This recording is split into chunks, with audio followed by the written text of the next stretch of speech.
Yo l'équipe, j'espère que vous allez bien. Santé égale résilience. La santé, c'est être résilient, même à des trucs de merde. Pourquoi je te dis ça? Pourquoi j'ai envie de te faire cette thèse dans cette vidéo? Déjà, la première raison, c'est parce que j'entends énormément dans les communautés de santé alternative, tu vois, donc que ce soit des carnivores, des véganes, tout type, en vrai, que justement, plus tu es en santé et plus tu détoxes, soi-disant, plus tu vas avoir des réactions extrêmement intenses quand tu vas faire quelque chose de pas bien. Et il y a un petit peu de vrai là-dedans, dans le sens où tu vas plus sentir du fait d'être en meilleure santé tout simplement quand un truc est mauvais pour toi. Par contre, ce que je n'accepte pas, c'est l'idée justement que ça devient plus un danger pour toi. L'idée que ça devient plus un danger pour toi, c'est incohérent. Parce que si ça devient plus un danger pour toi, ça veut dire que tu es plus sensible. Et si tu es plus sensible aux stresseurs environnementaux et à ce qui est mauvais pour toi, ça veut dire que tu n'es pas forcément en meilleure santé. Ça veut juste dire que tu es... Alors, il y a quelques exceptions, évidemment.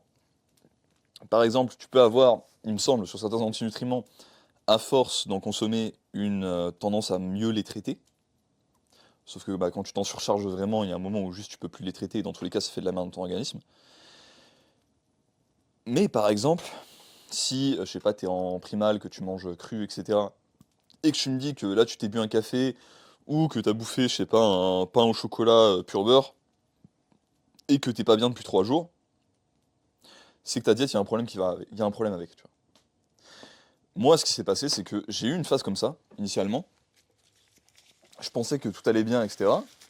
Et en fait, après, j'ai réalisé quoi? J'ai réalisé que j'avais quelques déficiences. Parce que, notamment, je mangeais pas assez de zinc et de iode.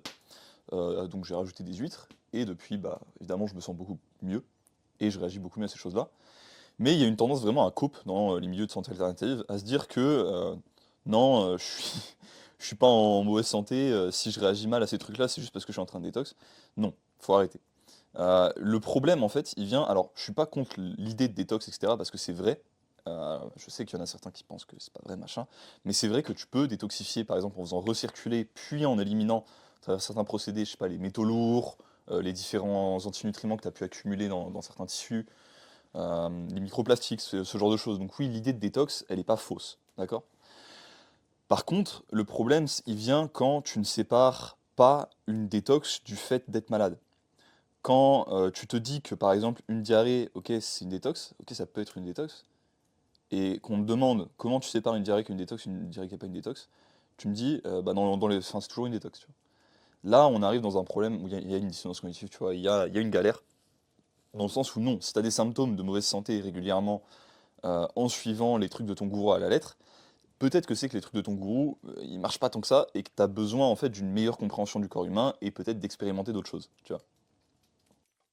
Donc maintenant, qu'est-ce qui se passe quand tu es vraiment en meilleure santé? Quand tu es vraiment en forme, quand tu manges bien, par exemple, enfin, dans mon cas, ce que j'appelle manger bien, c'est manger les produits animaux bruts principalement, enfin, généralement manger des produits crus, tu vois, excepté quelques amidons, style pommes de terre, etc. Donc moi, beaucoup de lait cru, beaucoup de viande crue, des fruits et du miel, non chauffé évidemment, le miel, et les fruits, ils vont pas être cuits. Et ouais, c'est à peu près tout, tu vois. Et les pommes de terre cuites. Mais comment je sais maintenant que je suis en santé? Je sais que je suis en santé parce que déjà mon rythme circadien, toutes ces choses-là aussi, je les taffe, hein. Il n'y a pas que l'alimentation, encore une fois, ça c'est un rappel que je dois faire à chaque vidéo que je fais sur le sujet, mais les gars, en primal ou en quoi que ce soit, il n'y a vraiment pas que l'alimentation, il y a plein de choses pour la santé. Il y a, si je devais citer les plus importants, je dirais de l'alimentation, la lumière et le lien social. Parce que la lumière, c'est ce qui va réguler tout simplement le fait que tu dormes bien, que tu aies des taux hormonaux qui soient régulés au cours de la journée, si tu veux. L'alimentation, ça va permettre d'avoir tous les blocs de construction et tous les nutriments qui vont te permettre justement d'être en santé. Donc évidemment, l'alimentation, c'est essentiel. Et le lien social, c'est le plus gros facteur de longévité, plus que manger sainement ou ne pas fumer ou je ne sais quoi. Donc voilà, le lien social, c'est juste essentiel, tu vois, parce que au niveau ouais, régulation hormonale, juste santé mentale, etc. Enfin, on est des animaux sociaux, tu vois, on est fait pour être entouré de gens et avoir des vrais contacts avec eux, pas juste être entouré de 10 000 personnes en ville, ça limite c'est encore plus aliénant, que d'être un ermite dans les montagnes. Et ouais, je dirais que c'est à peu près ça les trois facteurs. Donc une fois que tu as ces trois facteurs-là, et que tu es vraiment en santé à fond, tu vois, que tu as une énergie, une vitalité de zinzin, que tu as tout fait pour optimiser d'ailleurs, encore une fois, si tu veux apprendre à optimiser tous ces trucs-là, j'ai une vidéo, un guide de 43 minutes complètement gratuit que je te mets en description, c'est une autre vidéo YouTube, comme ça tu pourras aller checker, c'est ce que je mets en place avec mes coachés niveau, niveau différents piliers pour avoir une vie un peu plus holistique. Pour les gens, tu vois, par exemple, qui taffent beaucoup, qui sont entrepreneurs, ce genre de choses qui sont en galère, niveau temps. Et du coup, ce qui se passe quand tu es en santé comme ça, c'est que tu peux te permettre quasiment tout occasionnellement et t'en ressens quasiment pas de conséquences, ok? Tu peux, je sais pas, au solstice d'été, t'éclater 3 bouteilles de chouchen avec tes bros, ok, bon, t'es bien bourré, tu as une nuit avec un sommeil de qualité médiocre, parce que l'alcool, ça détruit la qualité du sommeil, et pour autant, la semaine suivante, t'es re en forme, tu taffes à fond, et il n'y a pas de problème, tu vois. Tu peux te permettre de te boire un petit café le matin, sans que ça te fasse un pic de cortisol de zinzin, que ça impacte ta digestion, que ça détruise ta paroi intestinale, parce que en fait, tu as tellement d'autres éléments positifs qui, justement, renforcent ta paroi intestinale, renforcent toutes ces choses-là, plus que ton café, tu le consommes de manière plutôt saine, donc avec une source de gras à côté, avec du sucre, avec tout ce qu'il faut pour justement réduire l'impact niveau cortisol à ce niveau-là, et bah, tu peux te le permettre, tu vois, il n'y a pas de souci. Tu pourrais même te permettre de t'éclater un truc de aussi Doyle une fois de temps en temps, et tu le sentirais probablement pas. Alors maintenant, il y a quand même des choses, personnellement, que je recommande juste de pas faire. Tu vois. Par exemple, les seed oils, bah, même si je pourrais me le permettre, en vrai, et ça m'est déjà arrivé, genre sans le savoir, tu vois, par exemple, en étant chez des gens invités ou quoi, d'en consommer. La seule réaction que je vais avoir si je bouffe des seed oils à nouveau, c'est que si je vais beaucoup au soleil, genre vraiment genre 8, 10 UV, tu vois, dans les jours qui viennent, bah, je prends des coups de soleil, alors qu'en temps normal, je n'en prendrai pas. Sinon, j'ai plus de réaction à ça, tu vois, alors que bah, c'est extrêmement inflammatoire. En fait, tu peux te permettre un peu, hein, évidemment, de vivre comme un dégène, tu vois, sans que ça ait d'impact sur ta vie quand tu es vraiment en santé. Et est-ce que ça veut dire qu'il faut vivre comme ça tout le temps, justement? Bah non, parce que tu vas juste détruire ta santé et revenir à l'étape zéro, tu vois. Mais ce que ça veut dire, c'est que améliorer ta santé et avoir un style de vie sain la très grande majorité du temps, ça te permet d'avoir une liberté d'action dans ta vie qui est phénoménale, une liberté. En fait, la santé, c'est l'élément de base de liberté. C'est un exemple que je reprenais il n'y a pas longtemps, dans le fait que moi, en gros, ça fait un mois que je suis un peu sans domicile fixe, en quelque sorte. Les stress que tout mon style de vie, ce que je fais en ce moment, m'ont causé, ne m'ont pas tant impacté, tu vois. Ça n'a pas impacté mon sommeil, je dors très bien, pas impacté ma bouffe, je mange très bien, ça n'a pas impacté mes relations, au contraire, j'ai rencontré de nouvelles personnes, c'est cool.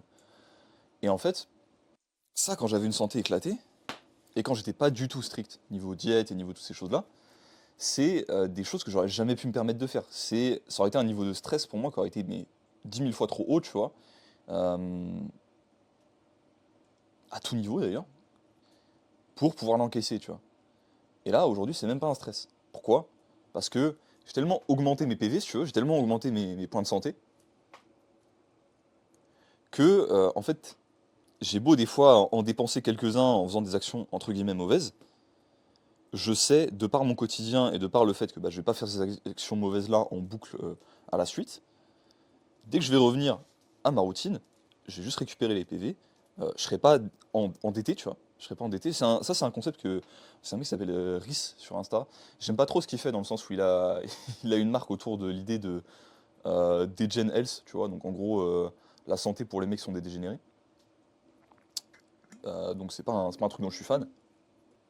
Je pense que c'est mieux de juste de pas être un dégénéré, tu vois. Mais ce concept-là, je suis bien d'accord avec lui, c'est que généralement, quand tu es en mauvaise santé et que tu fais des trucs de merde, en fait, tu passes de juste être à 0 PV à être endetté, tu vois. Tu t'endettes sur des PV, et ce qui se passe, c'est que ces PV-là que tu as d'endetté, ils vont te revenir dans la gueule sous forme de maladie, sous forme euh, peut-être long terme de cancer, de ce genre de conneries, et en fait, bah, juste tu les payes plus tard, tu vois. Alors que quand tu stacks tes PV, et que de temps en temps, tu en dépenses quelques-uns, bah, tu es toujours dans le positif. Et en fait, c'est pareil. Tout simplement, c'est pareil. C'est comme ça. Voilà. Améliorez votre santé, faites ce qu'il faut, prenez, bouffez des huîtres, bouffez du lait cru, bouffez des tartares,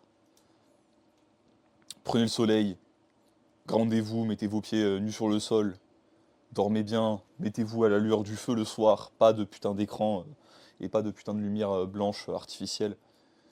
Et ouais, vous verrez tous, vous verrez la putain de différence. La vie est phénoménale quand tu es en pleine vitalité, quand tu es en pleine santé, et c'est jamais trop tard pour commencer d'ailleurs. C'est jamais trop tard pour commencer. J'en connais qui commencent à améliorer leur truc 30, 40 ans, j'en passais des meilleurs 50 ans, et qui améliorent les choses drastiquement. Donc c'est jamais trop tard pour commencer l'équipe. Allez, moi j'espère que la vidéo vous a plu, j'espère que vous en avez tiré de la value. Je vous dis à la prochaine, et je vais retourner à m'éclater mon lait cru.